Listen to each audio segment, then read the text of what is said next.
there. He takes that one down, and so far it's working very well for the man they call Gratz. Out in front and accelerating away from the rest of the field, Michael Gratz. Plenty of chips in that stack. The yellows are worth 50, and then up and up they go. The reds are 100, the greens are $500, but it's the blue ones that everyone wants. They're $1,000 a piece. Parkinson just limps in early position here with the ace-jack. Well, there's going to be some resistance here from our chip leader. Call. Call. Check. But the main event, that didn't look like great value to me last year. Four players to look at this. Kind of surprised that we saw this pot stay this small. Oh, and looky here. Michael Gratz flops 3 9s. Toby Lewis, of course, has got the other 9. Bet 500 plus.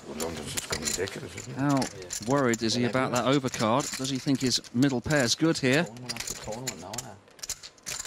Call. We know a 9 can't come, but if a 5 comes, could spell big trouble in Little China for Toby Lewis. Oh, Robert. Oh, my gosh. Oh, I got my kind of wish. I didn't really wish it on him because the kid's been playing great. You just blocked him. The 5 comes down on the turn. Toby Lewis is convinced he's gone ahead. And now he's picking up lots of chips. Bet 1,450. That's a big bet into this pot. If you win one of those, you get a ticket into some 5,000, something or other. Oh, they must have a final event in London. Is it in London? Yeah. When's that? Sorry? What do you have, what? I think it's near the end of September. Yeah, because you won one in Ireland, didn't you? That's good. Oh, the UK RVT? Yeah. Yeah, the final's the EPT. Oh, that's UK and EPT. Yeah, the final's the EPT. 8? Yeah. Now I think he's going to make some real moderate raise, make it look suspicious. Raise them like, make it 3,500 or something. Maybe 4,000. Definitely going to make a suspicious looking raise, or I would anyway. I think Michael Gratz is pretty sneaky. Raise to 3,800. Almost to the T. I like it. So much Toby Lewis standing at a poker crossroads here. Which way to turn? I mean, this is really just a cold deck. This is going to be tough for him to come out of this hand with any chips at all left. It's 1450. You could be getting a lot of money playing those two. I'm throwing a few high rollers events. Sorry. What Toby has to take into consideration here is there's a good chance that the next bet he's going to have to call is going to be an all-in. So if anything's going to save him, that's what it would be. But it seems hard to believe that 2 pair would not be good on this flop, especially with the flush draw out there. I mean, reasonably speaking, Michael Gratz could be on a draw.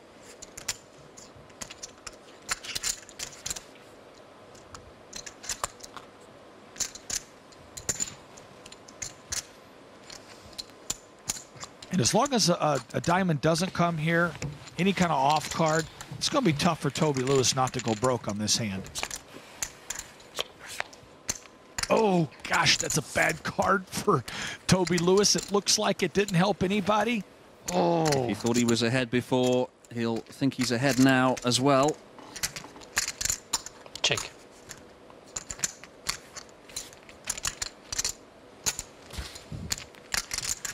It's bet 9,500. That's a great bet sizing by Michael Gratz. I don't think I've got that many. Would be all right.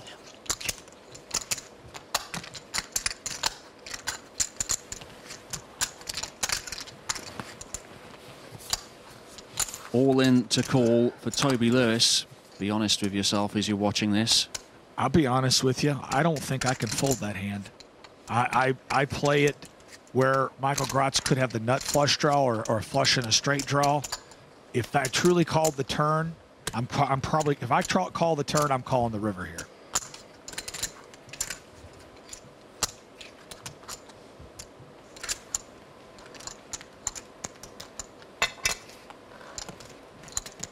Sorry, guys.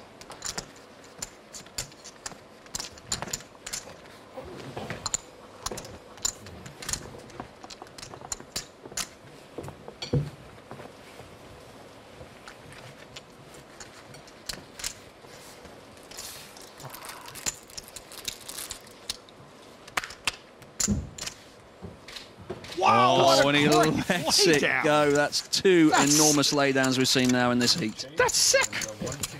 Where do these people play at? I ain't going there. Wherever they play at, I'm staying away.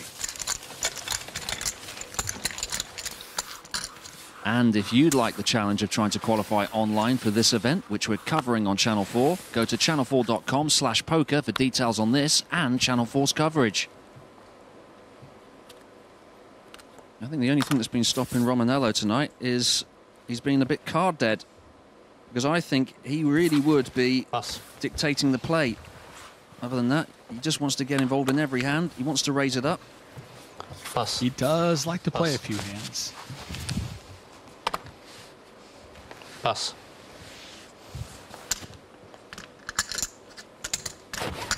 Raise to 1,250. Simple raise there from Porrig. Has Aikenhead got anything? Oh, he has. Looky here.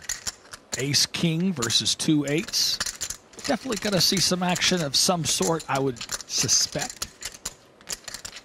James has to be aware of is Porrig is starting to get a little low in chips. He's got 5,500 left. That's why I think we'll see Aikenhead raise.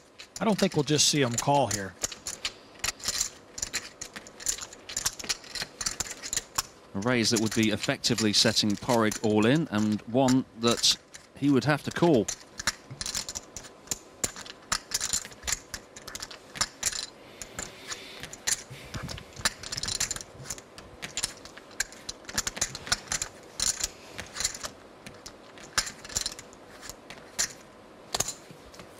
Raise. All in. Yeah, the raise comes in from Aikenhead. No messing around from Porrig. He goes all in. Yeah, that's how it is. Sorry. Coin toss situation. Let's see the flop, please. Up comes 5, Queen, Jack. Patrick with an ace, a king, or a 10. Let's see the turn. Actually didn't hurt his odds that much at all. He's 60-40. Oh, and he's an rescued ace. it. But of course, there are still outs for Aikenhead Let's see here. the river card. Ace, one Oh, more. and it's signed, sealed, and delivered on Just the for end. good measure, an ace. Well, that puts Porrig now into a very secure position, chip-wise. And it means that James Aikenhead now is dwindling away in chips.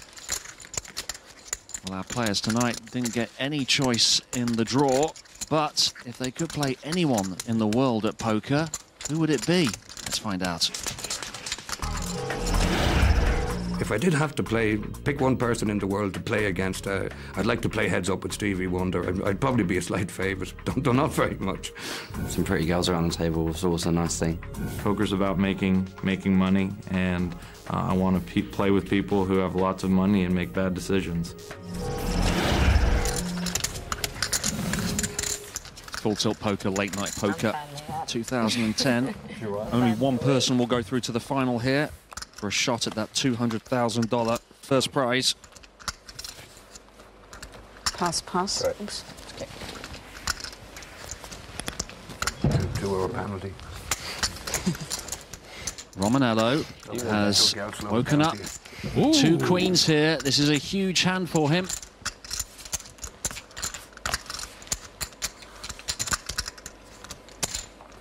Raise to 1250.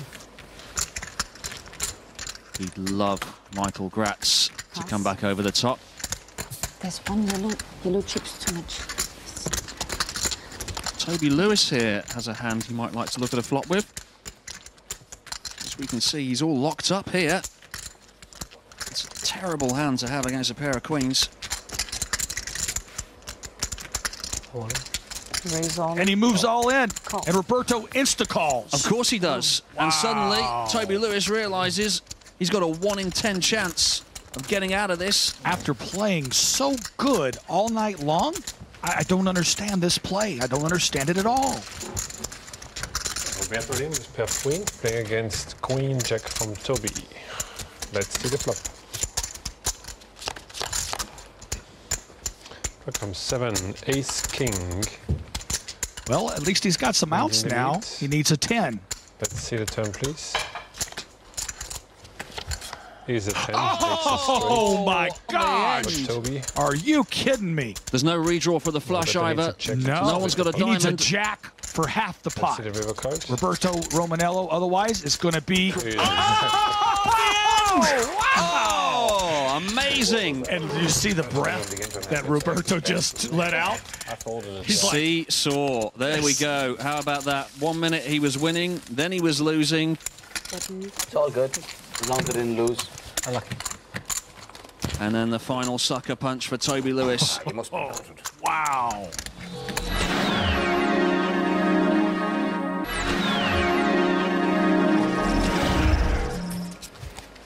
Welcome back to Full Tilt Poker, Late Night Poker, where all 6 of our contenders in tonight's heat are still in action around the table. I'd be fair,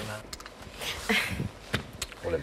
I do feel very bad about Raise it. I all wasn't in? even the Aikenhead has pushed all in with his ace-6. He thinks the ace is good enough. Good luck. Calling. Pass.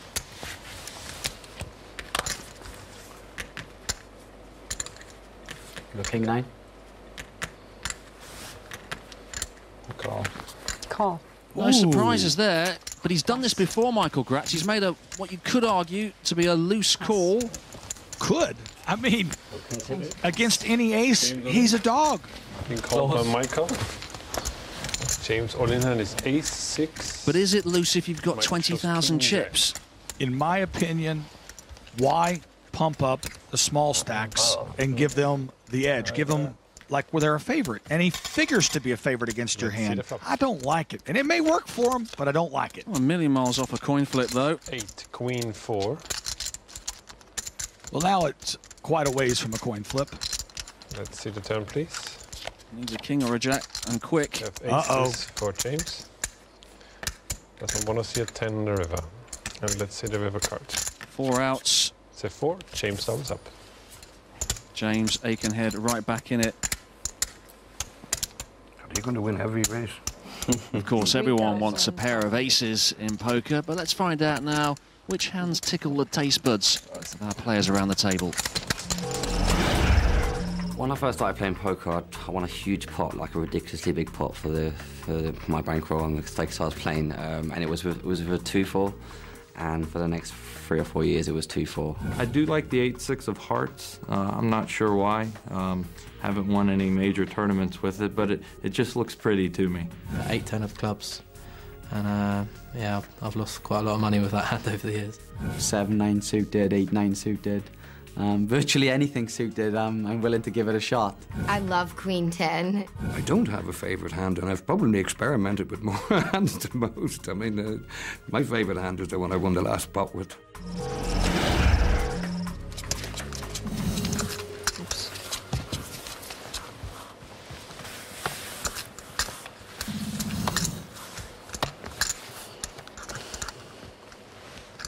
Here's Aikenhead with suited connectors, 10-9, and he folds that straight away. What do you make of that? Well, he was under the gun. I think if he was in later position, you might have seen some action from him, but he was under the gun. Pass. Pass. Raise all in. Bev Shack moves all in with 2 jacks. And looky here what Toby Lewis has. Call. He's got the aces. Uh-oh. Big trouble for Beth Shack. She's going to need some help here. All in hand is pair of jacks. Toby shows pair of aces. Well, besides the jack kind of help she can get some clubs out there. Or a straight. Or a miracle. Let's see the flop, please. She is wearing red. She probably believes in Santa Claus. Oh, but no Christmas this year. No help for Beth. Beth needs to catch a jack. What? You make quad jacks. Remember? Do you remember when I made quad jacks?